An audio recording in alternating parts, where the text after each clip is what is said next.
Bonjour à tous, moi c'est Hidayat et aujourd'hui dans cette vidéo je vais vous parler de la 5G et de sa dangerosité sur la santé humaine. Comme nous savons, la 5G il arrive en 2020 en France et il y a plusieurs scientifiques qui, qui nous conseillent de faire attention à certaines choses. Déjà, 2020 sera l'année de la 5G et celle des premiers forfaits 5G, des smartphones 5G, des antennes 5G, des débats sur la santé et avec cette cinquième et toute dernière génération de téléphonie mobile arrive notamment la promesse de débit jusqu'à 10 fois supérieure à la 4G. Donc voilà. Et il y a aussi que, mais avant de nous convertir, tous les opérateurs, est-ce qu'ils devront passer par l'étape décisive des attributions de fréquences d'ici à la fin de l'année? Donc du coup, le gouvernement a l'autorité de régulation des communications électroniques et des postes ARCEP vont en effet mettre en enchère 310 MHz sur la bande fréquence 3,4 et 3,8 GHz, dite bande 3,6. Et du coup, ce sont des fréquences que nous devrons se partager, nous les opérateurs mobiles, à coût de millions d'euros. Non, pardon, les opérateurs mobiles qui vont se partager. Donc voilà. Et c'est une technologie qui va changer, ce qui va changer avec ce qui va changer la 5G. Par exemple, avec une utilisation de bandes de fréquences différentes, la 5G va nous permettre de développer d'autres usages en fonction. Par exemple, les antennes de focaliser, la 5G utilise des antennes dites MIMO, où en entrée multiple, sortie multiple, elles communiquent et focalisent leur faisceau sur les utilisateurs de téléphone. Et ce qui les différencie des antennes de la 4G, qui émettent le signal sur un cône de 220 degrés, arrosant l'ensemble des personnes se trouvant dans ce périmètre. Et les bandes dites millimétriques ont une portée faible, quelques dizaines de mètres en environnement urbain, car elles sont fortement attenues par des bâtiments, mais offrent des débits de plusieurs dizaines de gigabytes par seconde, de quoi alimenter des zones dépourvues d'obstacles et très fréquenter une place, un stade de foot, etc. Une sortie de bonne borne 5G à très haut débit. Et aussi parce que quand il y a trop de bâtiments, il y a trop de structures, et la mouche là, elle stresse, hein. Donc voilà. Et Internet des objets, par exemple concernant l'Internet des objets, la 5G peut gérer des millions d'objets dans le champ d'une seule antenne. Les applications sont vastes, notamment dans les domaines des villes intelligentes et leurs multiples dispositifs connectés.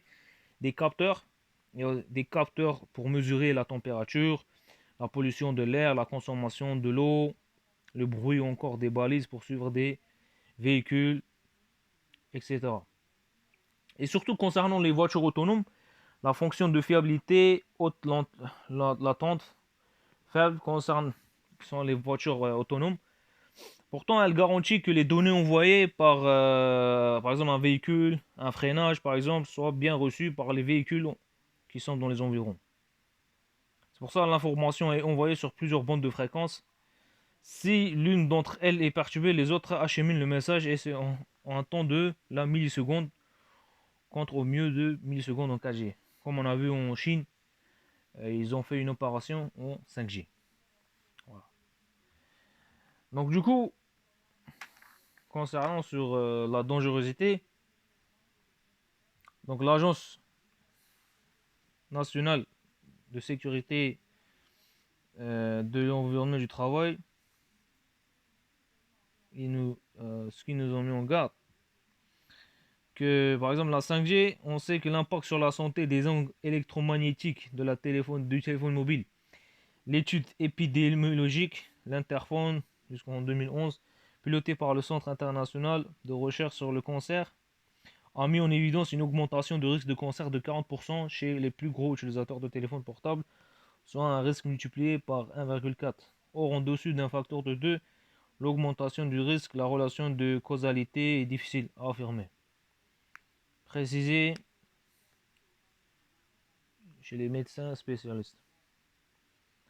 Donc du coup, faut faire attention.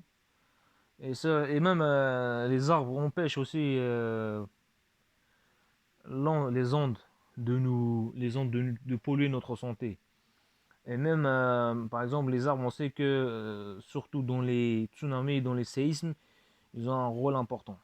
Donc voilà. Et dans certains endroits, malheureusement, on coupe les arbres. Donc, et il faut savoir aussi que la 5G, c'est certes une révolution aussi, mais concernant la santé, il faut bien se décider. Donc maintenant, c'est à nous de décider. Comme nous sommes les consommateurs, on peut imposer aux grandes entreprises internationales de trouver une solution pour ça.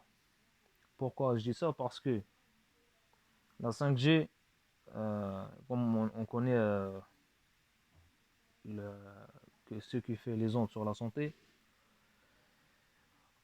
on pourra, exemple, je sais pas, créer des, des nouveaux gadgets technologiques qui nous protègent des ondes de la 5G, par exemple. Parce que la 5G, ce qui fait aussi, par exemple, il y a une étude qui a été réalisée chez la rat et la souris, une incidence de cancer très légèrement supérieure à celle observée habituellement.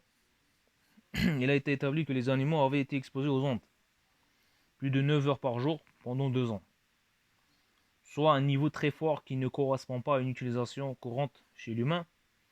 Après tous ces travaux et tout là, ayant été menés à l'arrivée de la 5G, est-ce que c'est toujours valable?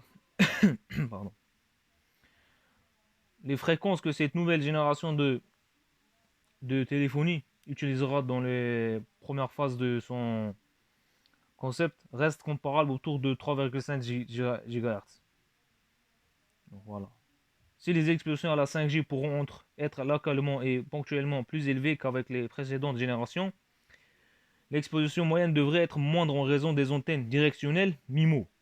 Celles-ci ciblent en effet uniquement les utilisateurs pendant la durée de la communication. Mais qu'est-ce qu'on va faire lorsque des fréquences beaucoup plus élevées seront utilisées jusqu'à 80 GHz à partir de 10 GHz? Donc là, l'absorption des ondes restera très superficielle au niveau cutané. Donc voilà. Après, l'avantage c'est que les organes plus profonds ne seront pas affectés. L'inconvénient c'est que l'énergie absorbée va se concentrer sur les premiers millimètres de peau. Donc voilà. Et là, il faudra donc réévaluer les niveaux d'exposition aux antennes pour ces fréquences élevées. Donc voilà. C'est ça qu'il faut voir. Du coup, merci pour vont, ceux qui regarderont cette vidéo. Et sur ce, je vous dis à la prochaine. La vidéo, elle est un petit peu, comme c'est ma toute première vidéo, c'est un peu, comment dire, techniquement, c'est amateur. Peut-être la qualité, le fait que la façon dont je parle, la façon dont je m'exprime, euh, peut-être c'est pas comme les autres youtubeurs, mais comme je viens de débuter, je vous prie de m'excuser, hein. Mais ceux qui regardent, n'hésitez pas à commenter dans les commentaires et à regarder, à partager, à liker surtout. Et voilà. Sur ce, je vais faire tout mon possible pour faire de plus de bon travail pour les prochaines vidéos.